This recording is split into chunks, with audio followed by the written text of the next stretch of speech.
Assalomu alaykum, hurmatli kuzatuvchilar, yurtdoshlar, uzoq yaqindan kuzatayotganlar, musofirlar.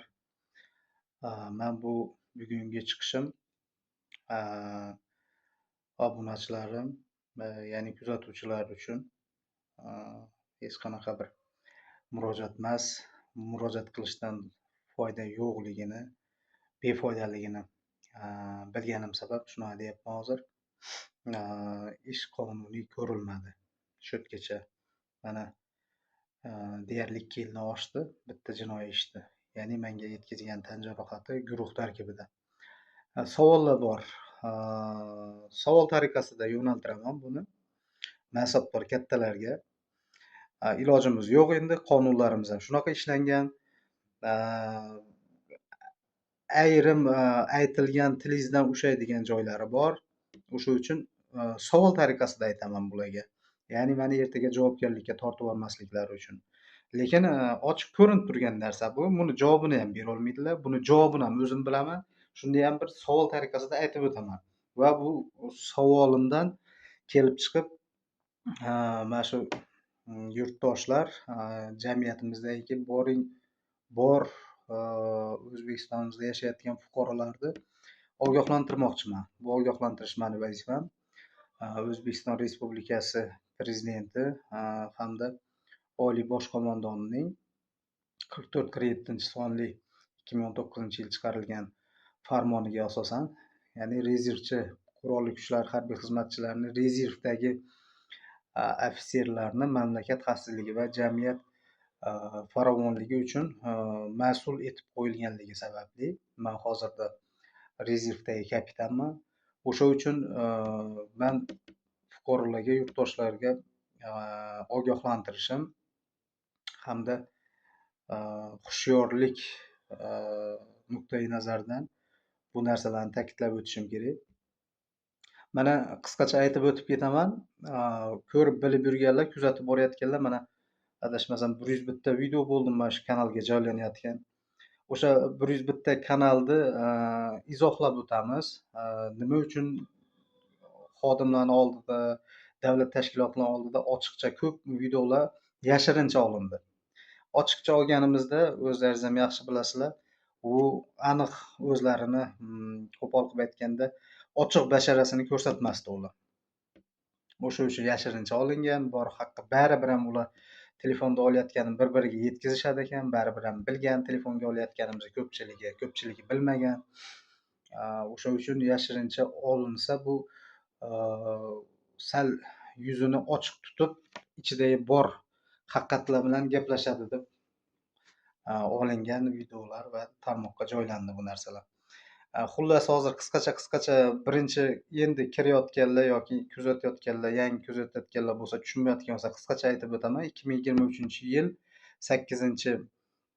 7-8-may, 31-may, 24-yil 25-sentyabr kunlari menga va oilamga guruh va uyushma desak ham bo'ladi endi. Sababi Jinoyat protsessual kodekslarida ko'rsatilgan уже guruh tarkibidan ko'payib ketgan ko'pchilik shaxslarga uyushma deb turib stатья qo'yilishi kerakligi ko'rsatilgan. Ya'ni uyushma guruh tarkibida bizga tan jarohati yetkazildi. Uyushmaga qachon aylandi? Hozirgacha bo'lgan vaziyatni o'rtasida aylandi.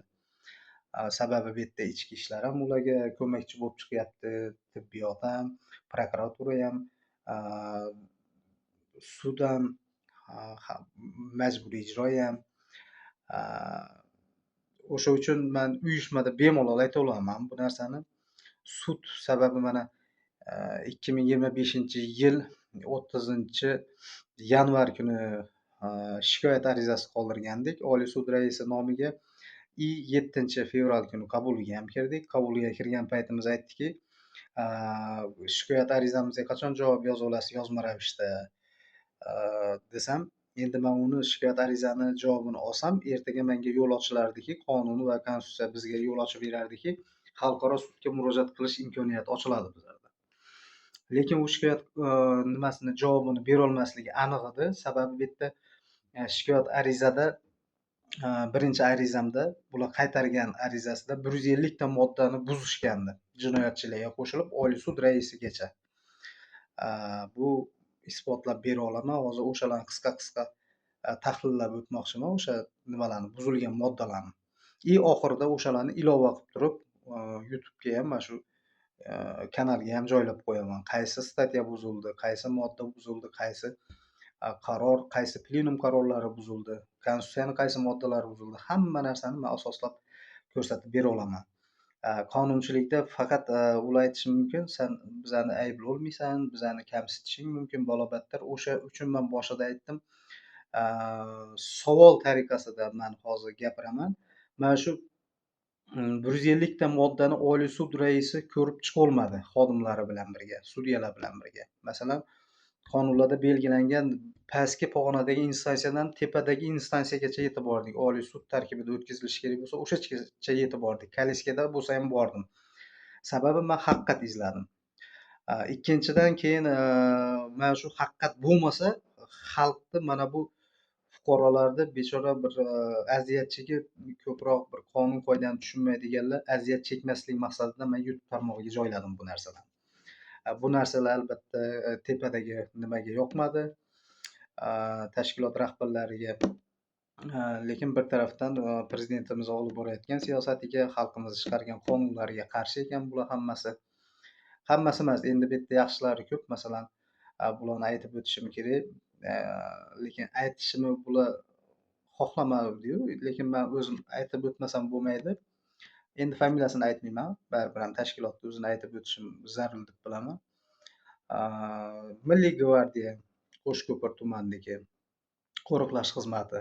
Sababi ana ko'rdilaring, o'zing videolarni o'zlaringiz ko'p kuzatuvchilar biladi. Gvardiya faqat bizni shaxsiy xavfsizligimizni ta'minlab turgan tashkilot. Keyin pochta xizmati. Pochta xizmati, ming rahmat o'shalarga. Qog'oz chiqdimi, sразу olib kelib beradi. 3 kun, 4 kun, 5 kun sudrab, prokuratura yo sud bilan kelishib, sudrab yurmaydi. U yoqdan bu yoqqa keldimi, уже поступление bo'ldimi, olib kelib beryapti qo'limizga. Yana kim? Mudofaa bo'limi, viloyat boshqarmasi.